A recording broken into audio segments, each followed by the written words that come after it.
Welcome viewers, I'm Dr. J.W. Ayub, theologist since 1994.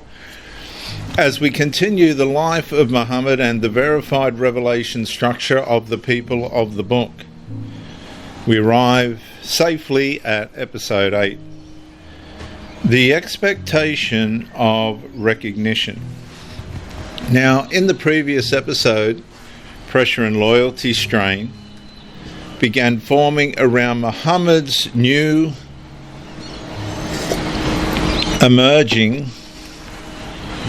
proclamation as existential consequence slowly attached itself to examination. Viewers, in this episode, the deep attention shifts towards recognition of the new Islamic ideology itself. Because once a new revelation claim emerges beside an already established and verified prophetic structure, the expectation of a validation eventually becomes unavoidable.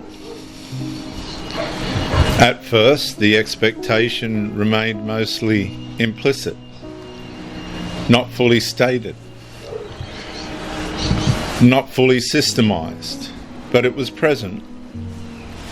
Because if prior revelation already existed throughout the Middle East and spreading into the Gentile regions among the people of the book and beyond, then the question naturally emerges: would they recognize Muhammad's new claim as continuous with the prophetic witness of the people of the book already entrusted to them? And that pressure begins quietly, especially once a new emerging revelation structure starts appealing toward Abraham, Moses, the Torah, the Gospels, prophetic continuity, divine authority, and prior revelation. Because once Muhammad continuity of these revelations is implied, recognition eventually becomes necessary. And this is where the psychological, spiritual, and theological tension begins deepening further, because the people of the book were not functioning as isolated pagan tribes without inherited revelation structure. The people of the book already possessed scripture, covenant history, prophetic expectation, revelation chronology, theological framework, messianic anticipation and fulfillment for the Christians but not for the Jews, but that's another issue. And they had established authority structures based upon these verified principles. And that distinction makes matters enormously.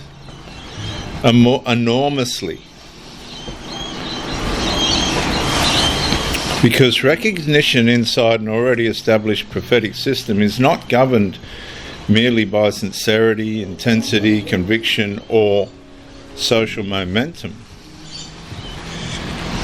It becomes governed by verification, alignment, continuity, and consistency with prior revelation.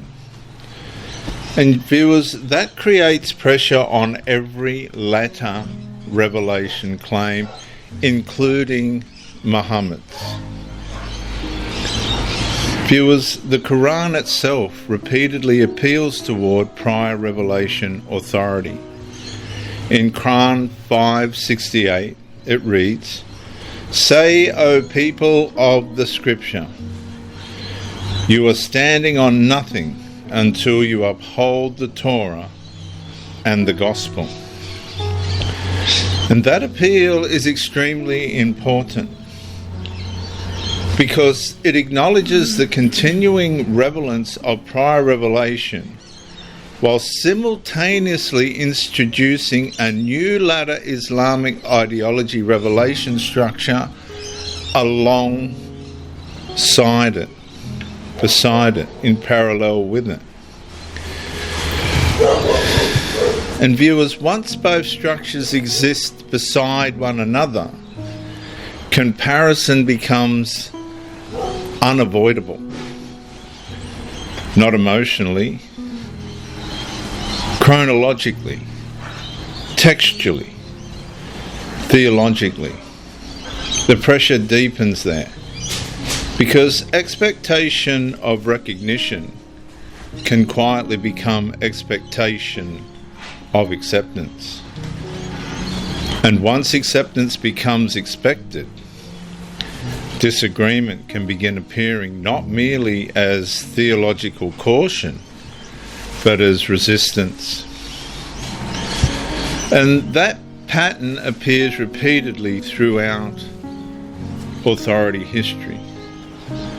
The structure emerges, validation is desired, recognition is anticipated, and eventually non-recognition starts being interpreted as opposition rather than unresolved verification. And this happens swiftly at the conception of Muhammad's new Islamic ideology.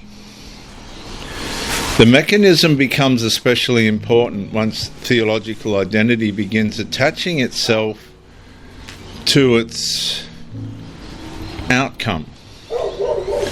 Because now the stakes expand beyond doctrine alone. Now, legitimacy, authority, continuity, belonging, prophetic credibility all begin converging together. And once existential meaning fuses itself to recognition, pressure surrounding disagreement intensifies, and it intensifies rapidly. But this question, the central question, viewers, still remains unchanged. Did Muhammad's new emerging Islamic ideology revelation system align with the already established prophetic witness carried among the people of the book? Or was it progressively separating from it while simultaneously appealing towards its authority as conjunctive?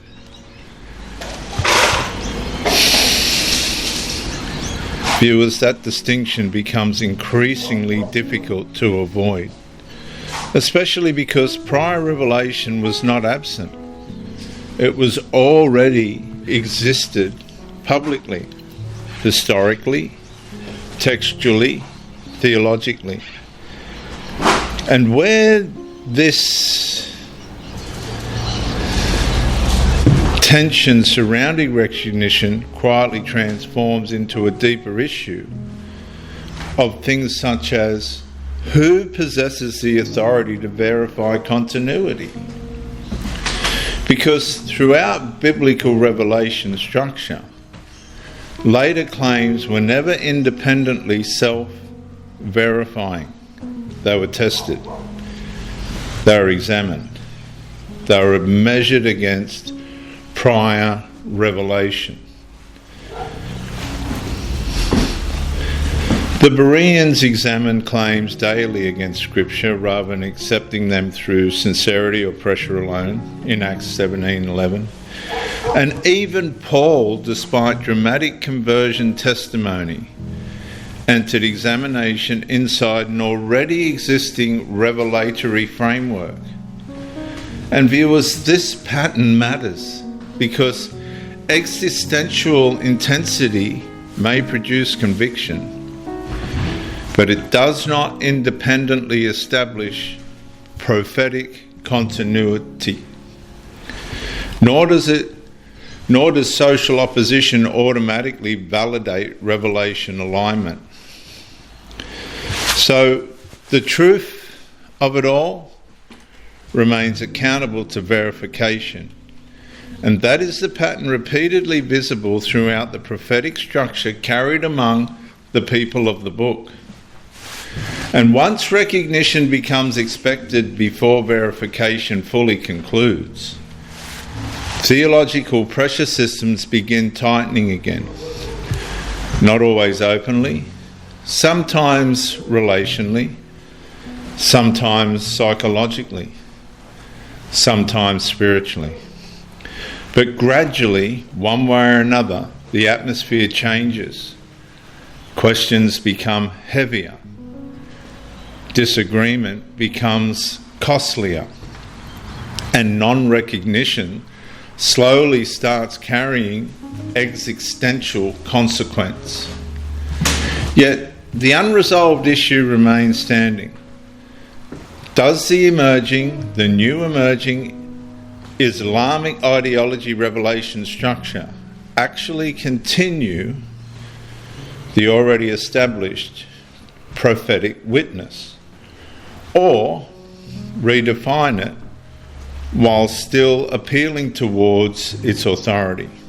The question cannot be settled through pressure, nor through intensity, nor through loyalty.